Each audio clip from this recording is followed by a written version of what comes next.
This program is sponsored by Bet's Gold Coin. Join us for good food, fun, and hospitality.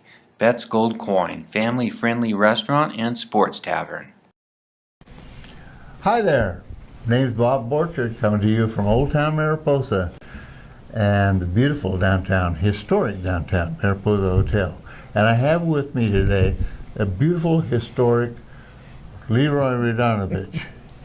Leroy, an old friend of mine who argues with me about everything and has for over almost 40 years. And Leroy, welcome to the Old Town Show. Well, thank you, Bob. I appreciate it very much. And you have heat in here, and you have film, you have cameras, you have a wonderful operator. I do, and we have a wonderful audience. Yes, we do. So she hasn't cried yet. Hasn't cried. Leroy, yes, sir. We are breaking ground, moving forward in new directions with tourism, economic development, how we promote our community, the kind of community that we can support. Demographics, of course, have started working against us with respect to our volunteer organizations. And change is bringing about a lot of things. You were one of the founders of the Tourism Bureau, and you have a lot of history on the promotion of this county, the transient occupancy tax, and so I'm going to let you kind of give us. You have a paper here where you outlined the history of tourism economic impacts on Mariposa County. You want to go through Well, that? Bob, this goes back over 50 years.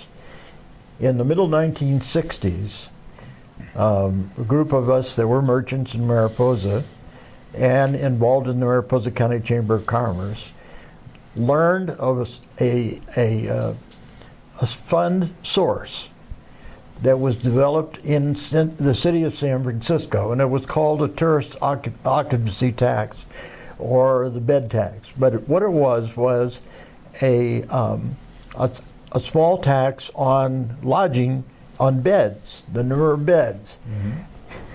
And that money was going to be used to improve the cultural assets of the city and county of San Francisco.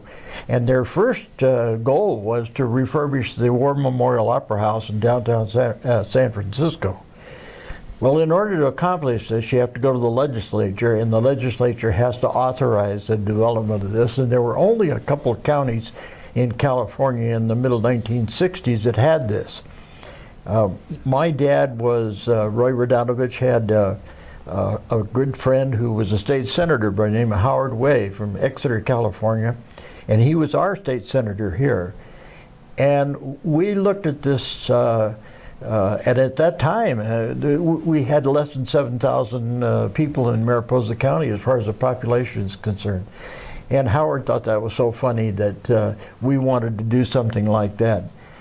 And Mariposa has always been that way. That's right. But we pointed out to him that we had something called Yosemite National Park within the county, and for all intents and purposes, all of the lodging units in Yosemite and are associated with the Yosemite, even outside of Oakhurst, because Oakhurst was still a white spot in the road in those days, were all in Mariposa County and struggling. For example, there's some of the motels in the town of Mariposa were the old auto courts that were built in the 1920s. And they were remnants of them still around town. Yeah, well, not much now. It's all pretty much gone.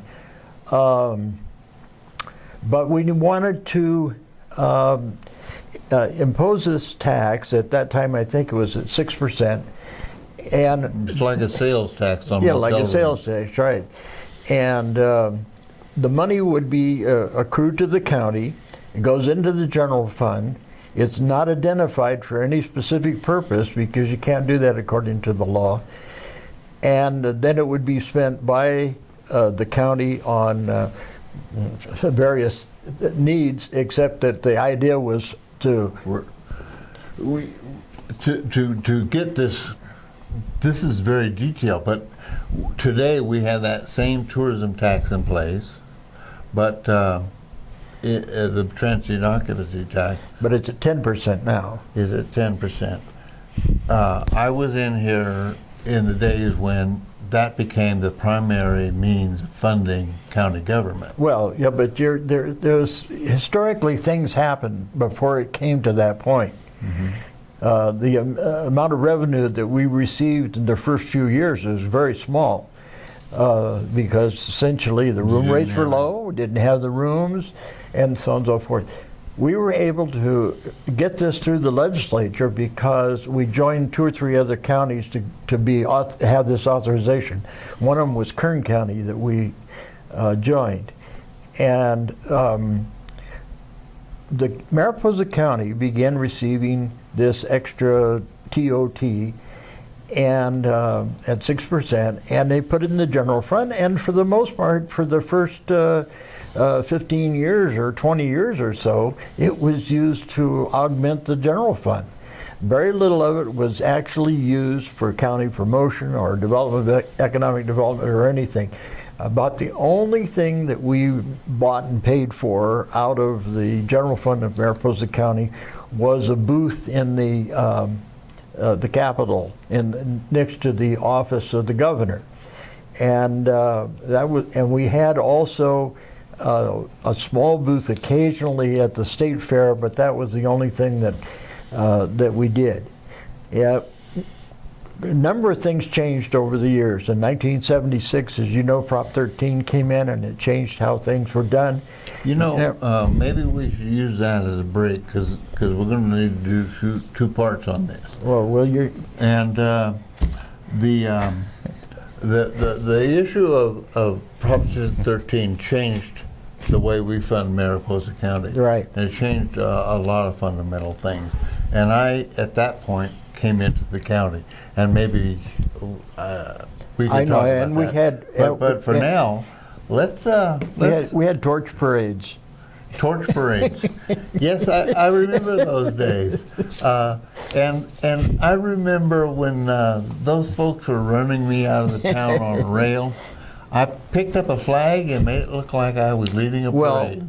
Well, we had a history here of running. We had a janitor that at the grammar school that did get run out on the rail. He was a socialist. So, folks, this is going to take a little more time.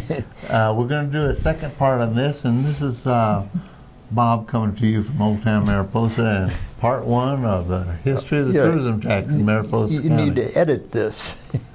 Yes, absolutely. So, catch you later. Okay.